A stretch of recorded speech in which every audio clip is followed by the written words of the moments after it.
Olá pessoal, vamos aqui a mais uma aula, né, de fundamentos de algoritmo. E hoje nós abordaremos sobre recursividade, tá? Então, vimos até o momento, né, que as técnicas de programação, né, principalmente a que nós vimos até agora, que foi sobre iteração, que usa bastante, né, uma técnica chamada de divisão em conquista, né, que você vai dividir, né, o seu problema em problemas menores, tá? E aplicar uma solução simples para cada um desses problemas pequenos, menores, depois gerar a sua solução geral, tá? Essa solução simples, né, cada uma dessas soluções, né, são diferentes uma das outras, né? Dependerá do problema, dependerá de cada situação, tá? Na recursividade, também utiliza, né, a divisão em conquista, tá? Porém, ela aplica a mesma solução para todos os subproblemas. Ou seja, na verdade, o que ela faz é uma chamada de si mesma, tá? Para aplicar a mesma solução até um limite, né? Que é o caso base, né? Que é o problema bem simples, que ela já conhece, tá? E depois junta, né? Faz todo o cálculo para juntar a solução geral, tá? Então vamos abordá-la aqui. Bem, então o objetivo é conhecer a técnica, né, de criação de programas recursivos. Então, o objetivo da aula de hoje, tá? Bom, o algoritmo que para resolver um problema divide-o em subproblemas. Então, até aqui a gente já sabe, né? Vou pegar um problema grande e dividir em problemas menores, mais simples. E estas soluções requerem a aplicação dele mesmo, ou seja, na divisão em conquista, ao invés de eu ter uma solução específica e diferente, né, para cada subproblema, eu tenho a mesma solução para os subproblemas menores, tá? Até eu conseguir chegar no meu algoritmo inicial, ou seja, na minha solução geral, tá? Então essa técnica é a recursividade, que ela emprega tanto a forma direta como indireta, tá? Então o que é a forma direta? Bem, a forma direta da recursividade é quando eu tenho apenas um ciclo, certo? E esse ciclo eu já tenho a minha resolução, tá? E ele vai resultar na recursividade, ou seja, essa minha solução aqui, esse meu resultado aqui, tá? Recursivo é igual a esse. Então vai haver apenas, né, um ciclo, né, de execução, tá certo? Quando eu tenho vários ciclos, né, por exemplo, o R1, né, aí eu tenho um ciclo e chamo o R2. Depois o R2 eu tenho um ciclo e chamo o R3. Eu tenho o R3, chamo o ciclo e chamo o R4. Aí eu vou até a um limite, né? Um total aqui de Rn. Eu vou chamar o ciclo e esse ciclo vai me retornar o R1. Tá? E o que é o meu R1? É essa minha solução inicial aqui. Tá? Aí eu tendo a minha solução inicial, né? Esse aqui é o meu caso base, então eu encontrando, eu vou aplicar nas demais, tá? Até originar na minha solução geral, tá certo? Vamos ver aqui um algoritmo para vocês compreenderem bem essa técnica. Aqui é um algoritmo fatorial, do fatorial, né? Então imagine, por exemplo, fatorial de 5, né? É 5 vezes 4 vezes 3 vezes 1 vezes 0, né? Então nós temos aqui a definição da função, tá certo? E se essa função, eu tenho um n, né, que é o valor do fatorial que eu quero calcular, se for igual a zero, vai me retornar 1. Se não for, vai entrar aqui no senão, numa chamada recursiva. Por exemplo, se for 5, né? Então vai ser o que? N, que é 5, vezes fatorial de n menos 1. Quanto é o fatorial de n menos 1? É 5 menos 1, que é 4. Aí vai ficar chamando até eu chegar no n igual a zero, que é 1. aí sim eu vou calcular, né, qual o valor do meu fatorial, tá certo?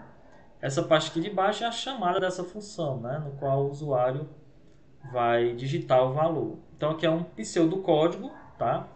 Um pseudocódigo que descreve uma função recursiva, né, para o problema do fatorial, tá?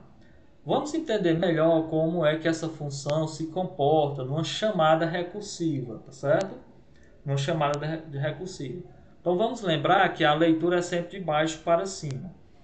Mas eu quero iniciar aqui de cima para baixo para você ver como é que é feita essa chamada, tá? Então, digamos que lá na chamada do programa, né, o usuário colocou lá um parâmetro, né, real, né, o fatorial de 4. Então ele quer saber o fatorial de 4. Então o que é o fatorial de 4? É o fatorial de 4 vezes, é igual a 4 vezes o fatorial de 3. O que é o fatorial de 3? É 3 vezes o fatorial de 2. E o que é o fatorial de 2? 2 vezes o fatorial de 1. E o que é o fatorial de 1? É 1 vezes o fatorial de 0. E o fatorial de 0? Opa, o fatorial de 0 é 1. Isso daqui eu conheço, né? Ou seja, é a minha solução base, é o meu problema simples, que está sendo resolvido com uma solução simples. Aí a partir daqui, ó, que eu vou, né, de baixo para cima, efetuar o cálculo, né? É 1. Então o que é o fatorial de 1? O fatorial de 1 é igual a 1 vezes o fatorial de 0. Então é 1 vezes 1. Fatorial de 2 é 2 vezes o fatorial de 1. Então é 2 vezes 1. Né? 2 vezes 1. E o que é igual a 2. E o fatorial de 3 é 3 vezes o fatorial de 2. Quanto é o fatorial de 2? É 2. Então 3 vezes 2, 6. E quanto é o fatorial de 4? É 4 vezes o fatorial de 3. Quanto é o fatorial de 3? É 6, né? Então 4 vezes 6 dá 24. Tá? Então o fatorial de 4 vai me retornar quanto? 24. Tá certo? Então é dessa forma que se comporta, né, uma chamada de uma função recursiva, tá? Ou seja, ao invés de ter uma solução, né, ao invés de ter uma solução, isso é muito importante, tá, gente? Então, ao invés de ter uma solução específica e única para cada subproblema, tá? E depois somar, né, essas soluções para o meu problema geral, eu tenho uma mesma solução, tá certo? Uma mesma solução que eu vou chamar dentro da minha solução, da minha função recursiva, chamar a si mesmo até o caso base, tá certo? Até o caso base, tá? Então vamos aqui darmos continuidade, tá? Bom, alguns fundamentos da recursividade. Ó. Tenho aqui a solução trivial, né, que ela não usa recursão, ou não tem cauda, como a gente chama também, né? Então, por definição, ela é resolvida por um conjunto de comandos, tá? Por exemplo, ó, no nosso caso aqui, ó, a nossa solução trivial é quando o n é igual a 0, ou o n igual a 1, que vai retornar o 1, tá certo? Então, essa é a nossa solução trivial. Então, ela não chama a cauda, né? Que a gente chama a cauda da recursão, tá? A minha solução geral é parte do problema que é essência igual ao original. Em essência é igual ao original, porém menor, né? Então a solução neste caso pode ser obtida, né, por uma chamada recursiva, né, de r vezes x menos 1. Então, por exemplo, no nosso exemplo aqui do fatorial, a nossa solução geral é essa, ó, n vezes fatorial de n menos 1, tá? E vai retornar na chamada da função. Então, solução trivial é aquela solução base que vai serve também como condição de parada do algoritmo, certo? E a minha solução geral é a minha função, a minha solução que vai chamar dentro da própria função até esse limite aqui, tá? Até esse limite aqui, que é o base, até o trivial, beleza? Então, uma rotina apresenta recursão de cauda se a chamada recursiva está no final do seu código. Ou seja, é o que nós vimos agora, tá? Então, se eu tenho um valor, né, fatorial acima de 1, né, então ele vai ter uma cauda, certo? Essa cauda pode ser curta, pode ser longa. Então, imagine, por exemplo, calcular o valor do fatorial de 10, né? Então, é uma cauda longa, né? Que é 10 vezes 9 vezes 8, né? Até chegar em zero, né? Então, tendo como única função criar um looping, né? Como fosse um looping aqui, entre aspas, porque é uma chamada dentro dela mesma, né? Que será repetido até que a condição de parada, aquela minha solução trivial, seja satisfeita, certo? Então, aqui é a minha condição trivial, certo? E aqui é a minha cauda, né? Ó, que ela vai, como fosse um loop, vai chamar ela mesma até o quê? Até chegar no meu caso base, tá? Bom, algumas considerações sobre a recursividade, né? Então, você vai utilizar a recursividade. Primeira coisa é você encontrar a solução geral, a solução genericamente aplicável, que você pode chamar, né, a função dentro dela mesma e aplicar aquela solução, tá? A segunda coisa é você determinar a solução trivial, definir, né? Porque até então ela vai ser a regra de parada, certo? Aí então você vai montar o algoritmo combinando a solução trivial e a solução geral, né? Utilizando de uma estrutura condicional if. Certifique-se que a recursividade sempre terminará, tá? Ou seja, a sua condição ali trivial ela tem que funcionar como regra de parada. Bom, as vantagens da recursividade é que ela torna o algoritmo mais elegante, mais claro, mais simples e conciso, tá? Já a desvantagem é porque ela vai gastar mais tempo e mais espaços, tá? Mais tempo e mais espaços. Papai, eu decidi um pouquinho jogar.